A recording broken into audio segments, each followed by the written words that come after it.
Hello दोस्तों, स्वागत है आपका हमारी इस नई वीडियो में। आप देख रहे हैं आपका अपना यूट्यूब चैनल अप्रेंटिसशिप गाइड, जिसमें है ऑल अबाउट अप्रेंटिसशिप ट्रेनिंग। दोस्तों, इस वीडियो में अपन बात करेंगे एनटीपीसी की सेल पावर कंपनी लिमिटेड, जो कि एक जॉइंट वेंचर है एनटीपीसी और सेल का। इसके द्वारा निकालेगी कॉन्ट्रैक्ट बेसिस रिक्रूटमेंट के बारे में। जी हाँ दोस्तों, ये न्यू दिल्ली की ओर से जारी किया हुआ इसका नोटिफिकेशन से एपनोमेंट न्यूज में ये पब्लिश किया गया। Advertisement number 04/2024, recruitment of technical assistant power station on fixed term basis non executive cadre के अंदर ये रिक्रूटमेंट है वो यहाँ पे निकालेगी। इसमें आप डिटेल से नीचे चेक कर सकते हो। अब जो ये वैकेंसी निकालेगी फिक्स टर्म कॉन्ट्रैक्ट बेसिस, इनमें किन किन पदों के लिए रिक्रूटमेंट निकालेगी तो वो आप देख सकते हो। सबसे पहले तो यहाँ पे लोकेशन दे रखे हैं पावर, तो यहाँ पे technical assistant power station location NSPCL Bhilai में इलेक्ट्रिकल की 3 है, मैकेनिकल की 5 है।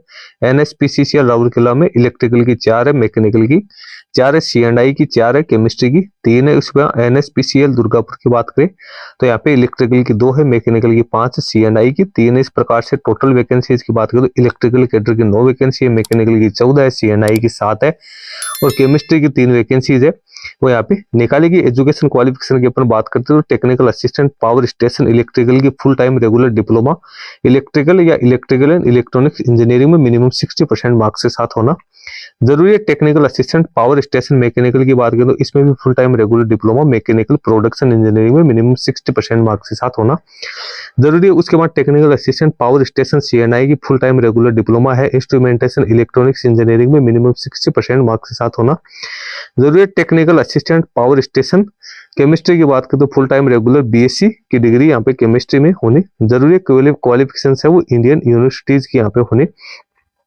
जरूरी है। उसके बाद नीचे अपन यहाँ पे चलते हैं तो पोस्ट क्वालिफिकेशन एक्सपीरियंस है सभी प्रकार के पदों के लिए यहाँ पे 2 साल का पोस्ट क्वालिफिकेशन एक्सपीरियंस मांगा गया। अपर एज लिमिट यहाँ पे 30 वर्ष रखी गई। कंसोलिडेट पे की बात करें तो कैंडिडेट को मंथली 60,000 रुपए यहाँ पे पेड है कि जाएंगे। इसके साथ ही HRA जो कंपनी अकोमोडेशन वगैरह है वो भी यहाँ पे कैंडिडेट को पेड किए जाएंगे। उसके बाद प्लेसमेंट की बात करें तो यहाँ पे जो लोकेशंस दी गई है इनमें कैंडिडेट को यहाँ पे पोस्टिंग दी जाएगी। सिलेक्शन प्रोसीजर यहाँ पे देखें तो कैंडिडेट को सबसे पहले तो ऑनलाइन टेस्ट होगा, उसके बाद स्किल टेस्ट है वो यहाँ पे लिया जाएगा। स्टेज फर्स्ट है उसमें कंप्यूटर बेस्ड टेस्ट लिया जाएगा और इसमें उसके बाद सेकंड स्टेज में स्किल टेस्ट लिया जाएगा। स्टेज फर्स्ट है रिटन टेस्ट है वो CBT मोड में होने वाला है। CBT टेस्ट है उसमें 120 क्वेश्चन होंगे, 40 क्वेश्चन है वो मल्टीपल चॉइस वाले होंगे जिसमें general knowledge English quantity aptitude के होंगे, रीजनिंग और के होंगे और रेस्ट जो 80 क्वेश्चन है वो मल्टीपल चॉइस वाले जिसमें ट्रेड डिसिप्लिन स्पेसिफिक जो क्वेश्चन है वो यहाँ पे रहने वाले। क्वालिफाइंग मार्क्स है यहाँ पे रिटन टेस्ट में मिनिमम 40% रहेंगे। एग्जाम का ड्यूरेशन यहाँ पे 2 घंटा रहने वाले। प्रत्येक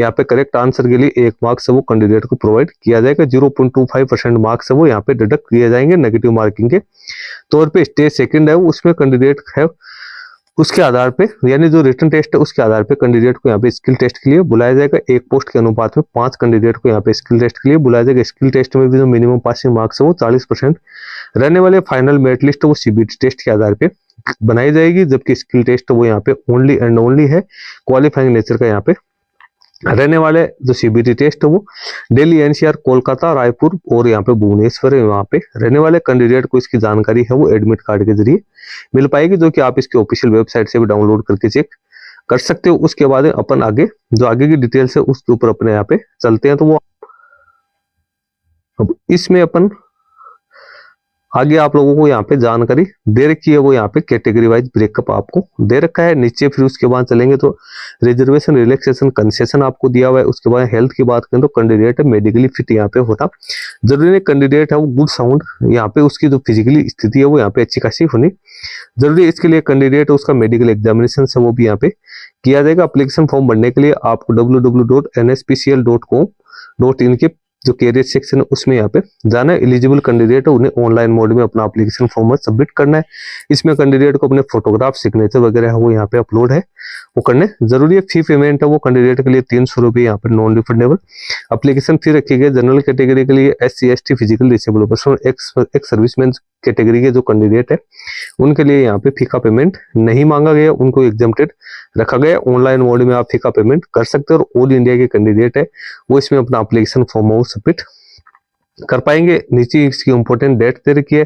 इसका एप्लीकेशन फॉर्म 16 जनवरी 2025 यानी गुरुवार से भरना शुरू हो चुका है। लास्ट डेट है ऑनलाइन एप्लीकेशन फॉर्म भरने की वो 31/1/2025 फरवरी यहाँ पे शुक्रवार है तक रखी गई है। तो दोस्तों जिन कैंडिडेट के पास में रिलेवेंट एजुकेशन क्वालिफिकेशन है वो कैंडिडेट इस fix term contract basis vacancy में अपना एप्लीकेशन फॉर्म सबमिट कर सकते हैं। वैकेंसीज में डिप्लोमा की क्वालिफिकेशन या बीएससी की क्वालिफिकेशन वो होने जरूरी है। 2 साल का एक्सपीरियंस वो भी कैंडिडेट से यहाँ पे मांगा गया। सैलरी भी यहाँ पे कैंडिडेट को काफी अच्छी मिलने वाली है। तो दोस्तों वीडियो में इतना ही। वीडियो अच्छा लगे लाइक शेयर करना, कोई वीडियो कमेंट करके बताना। धन्यवाद।